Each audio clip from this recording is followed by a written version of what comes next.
Hello friends, ഞാൻ നിങ്ങളുടെ ഗിന്നുവാണേ. ഇന്ന് നമ്മൾ ഉണ്ടാക്കുന്ന വ്യത്യസ്തമായൊരു ക്രാഫ്റ്റാണ്. ഒരു വലിയ പിന്ന് കൊണ്ട് നമ്മളൊരു ഇയർ കഫ് ഉണ്ടാക്കാൻ പോവാണ്. സാധാരണ ഇയർ കഫല്ല, വളരെ ട്രെൻഡി ആയിട്ട് ഇപ്പോൾ മാറിക്കൊണ്ടിരിക്കുന്ന ഒരു ഇയർ കഫാണ് കേട്ടോ. അപ്പോൾ ഈ സംഭവം ഈ സാധാ പിന്ന് കൊണ്ട് നമുക്ക് എങ്ങനെ ഉണ്ടാക്കാം നോക്കാം. അപ്പോൾ അതിനായിട്ട് എൻ്റെ കയ്യിൽ കുറേ ചാംസ് ഉണ്ട്. നമ്മൾ ഈ ബ്രേസ്ലെറ്റൊക്കെ ഉണ്ടാക്കാൻ എടുക്കുന്ന ചാംസാണ്. അപ്പോൾ ഇത് പല ഡിസൈനിലുള്ളത് എൻ്റെ കയ്യിലുണ്ട്. അപ്പോൾ നിങ്ങൾക്കിത് മേടിക്കണമെങ്കിലും വലിയ കാശൊന്നും ഇല്ല കേട്ടോ, ഒരുപാട് പൈസയൊന്നും ഇല്ല, ഈസി ആയിട്ട് മേടിക്കാവുന്നേ ഉള്ളൂ. അപ്പോൾ ഇതിൽ കുറച്ച് ചാംസ് ഞാൻ സെലക്ട് ചെയ്ത് വെച്ചിട്ടുണ്ട്. ഇതിൽ ഏതെടുക്കണം എന്നുള്ളൊരു കൺഫ്യൂഷനിലിരിക്കുകയാണ്.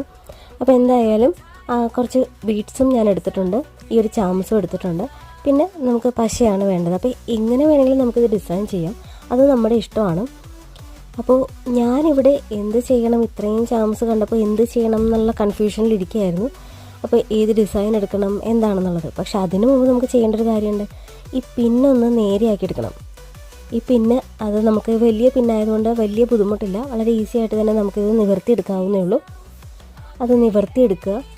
എന്നിട്ട് അതിൻ്റെ നമ്മുടെ ചെവിയുടെ അളവിൽ എത്രയാണോ നമുക്ക് ലെങ്ത്ത് വേണ്ടത് ആ ലെങ്ത്ത് നോക്കി കട്ട് ചെയ്തെടുക്കുക വേണ്ടത്. അപ്പോൾ ഈ പിന്നിൻ്റെ അറ്റം എന്ന് പറയുന്നത് നല്ല മൊനയായിരിക്കുമല്ലോ.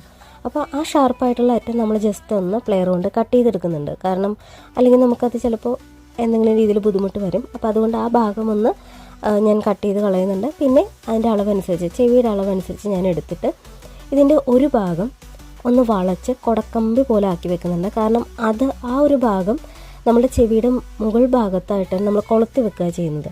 മറ്റു ഭാഗം നമ്മുടെ ചെവിയിൽ കമ്മലിടുന്ന ഭാഗത്തേക്ക് നമ്മൾ ഇൻസേർട്ട് ചെയ്ത് വെക്കും. ഇങ്ങനെയാണ് ഇതിൻ്റെ ഇത് പോകുന്നത്.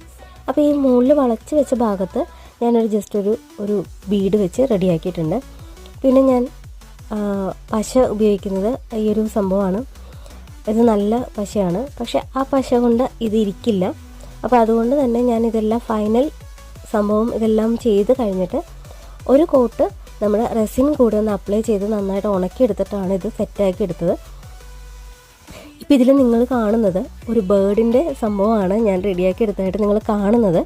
പക്ഷേ ഇത് ഞാൻ അവസാനം മാറ്റി. കാരണം ഈ ഇയർ കഫ് എന്ന് പറയുന്ന 2 ചെവിയിലും വേണം. എനിക്കത് ഒരു ചെവിയിൽ മാത്രമേ കിട്ടിയുള്ളൂ. അതുകൊണ്ടതാ ലാസ്റ്റ് അത് നമ്മൾ ഇങ്ങനെയാണ് കേട്ടോ സെറ്റ് ചെയ്തെടുത്തത്. അപ്പോൾ എൻ്റെ ഈ ഒരു എലിഫൻറ്റിൻ്റെ 2 ചാംസ് ഉള്ളതുകൊണ്ട് ഞാൻ അത് വെച്ച് ചെയ്തെടുത്തിട്ട് ഞാനൊരു കല്യാണത്തിനൊക്കെ പോയായിരുന്നു കേട്ടോ. അപ്പോൾ നിങ്ങൾക്ക് ഇഷ്ടപ്പെട്ടെങ്കിൽ സബ്സ്ക്രൈബ് ചെയ്ത് കൂടെ കൊടുക്കും കേട്ടോ.